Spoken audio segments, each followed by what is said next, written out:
Good morning, good afternoon, good evening, however you found me. I'm just thankful you're here with me today. We are on week 34, the job of queen, homemaking as a profession. Oh, we're in week 35, forgive me. The job of queen, homemaking as a profession, part 2, by a book called Queen of the Castle by Lynn Bowen Walker, 52 Weeks of Encouragement for the Uninspired, Domestically Challenged, or Just Plain Tired Homemaker.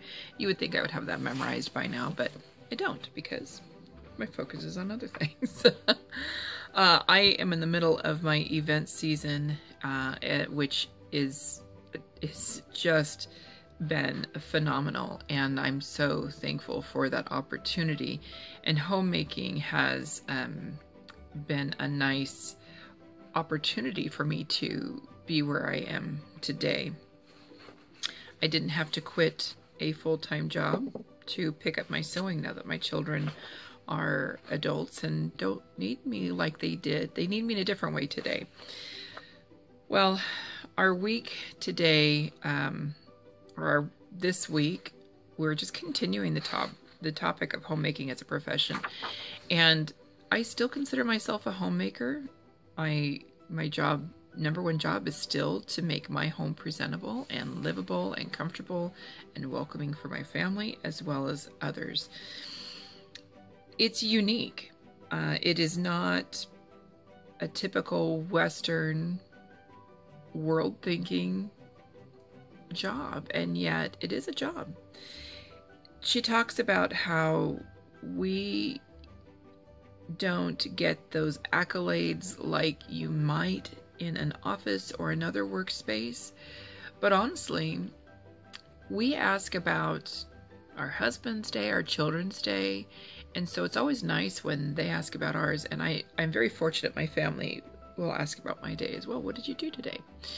Did you enjoy what you did? Did you have fun with what you did? Were you able to complete with what you did? So it's always exciting, but sometimes you have to instigate those conversations because they're maybe not home yet. They might still be at work.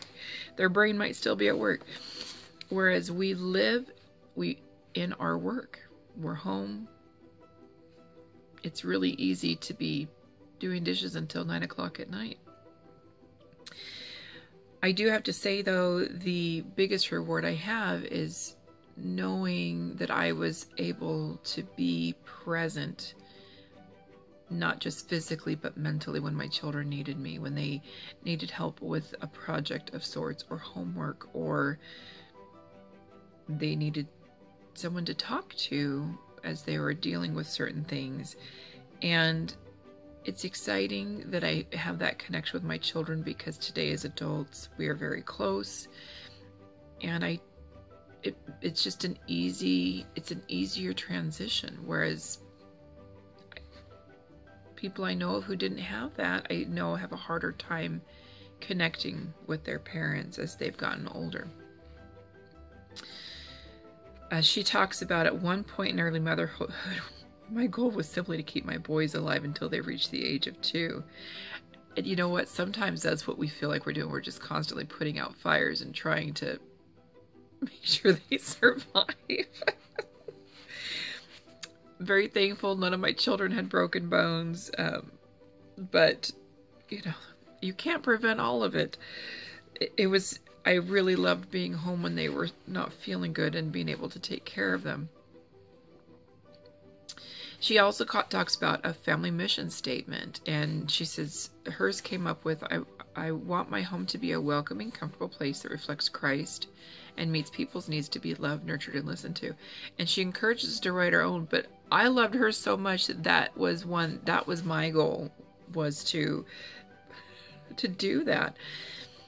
She also talks about, in every profession, there are usually people that we follow or read about or so on and so forth. And she does mention some in hers. A lot of the homemaking authors were written decades ago. Were few when she was raising her children, and same thing with me. There were very few. But now there's a ton out there, and you can just do a search on, homemaking, staying at home, and that even can go into homeschooling as well. A lot of moms today are choosing to homeschool, and so that helps with how they're living life. But there's so many things that there are magazines, there are newsletters, there are blogs, there are lots of places out there that can help you, and this is one of those books. I love this book. I strongly encourage you, you know, if you don't have it, it's a fun book to read. It's a fun book to get some ideas. But short video this week. I just wanted to encourage you and love on you and let you know that homemaking has been my greatest joy and continues to be that as my children are adults and don't need me the way they used to. So blessings to you, and we will see you next week.